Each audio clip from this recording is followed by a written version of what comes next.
Hey guys, coming at you with 11.3 part 4 and the last of them. This one will be a lot easier because we are talking about a cone versus a pyramid. And the big, huge difference between a cone and a pyramid is that the base is always going to be a circle. Overlapping key terms, so let's just go over those, and I'm going to hammer out some examples with you as well. But in terms of lateral sides, there are none, right? It's just the side of the cone. But we still have our height, which goes from the center of the circle to the vertex. So we still have our slant height, which is, if you were to run this line right up along the side, any side of the cone, you would actually have your slant height and all the same terminology that goes along with a circle here. And hopefully you guys are starting to see a little bit of a shape come together here, because this blue line that I just drew is also a slant height. So yeah, check that out. There's something to keep in mind for later. So slant height squared equals a radius squared plus our height squared. All right, let's talk about our lateral area first. Really nice formula, super easy. Basically, we take this formula here, 2 pi r. Anybody remember? Remember? That's the circumference. And we're going to multiply that by 1/2. So check it out. Really easy formula for lateral area. And bam, that goes right there.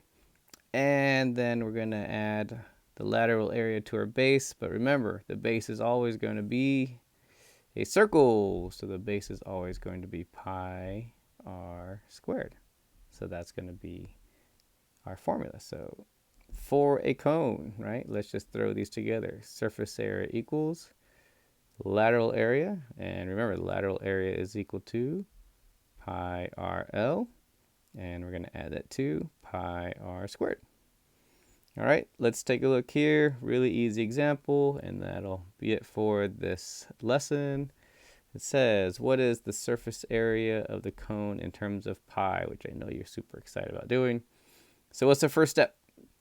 We always want to say surface area equals lateral area plus our base, right? Just like I wrote up above, right here. That is exactly what they have written down below, right there. Right, so we're just going to plug our numbers in. We're going to go find them. And so what is our radius, right? That's 15. So notice that goes right there. What's our slant height? 25. That goes right in there. And then the radius once again goes in there. Now take a look. If you multiply all the numbers out, what do we get, right? We get 375 pi, 225 pi, and we can simply bring those guys or add those guys together to get our 600, and that's how we solve in terms of pi. They didn't give any units, so don't worry about it. Oh, I stand corrected. It's right there. All right. Pretty simple formula. We could do the same thing here.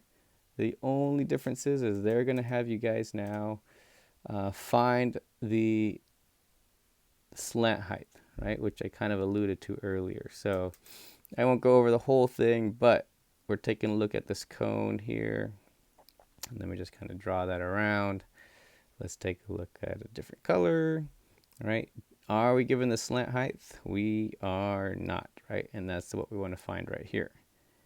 So how do we find that? We're going to take half of this dude, right? Because that's our diameter. So we're going to take 40, which is our radius. We're going to take our height, which is 45, and we'll put that in our nice little formula. Should look something like this. Oh, sorry about that. L squared, 40 millimeters squared, and 45 millimeters squared, right? We're going to put all of that in the calculator, and that should get us a slant height. And as you can see, my work, wow, is right there. All right, Lancers, hopefully this video was helpful, and I look forward to seeing you at our next lesson.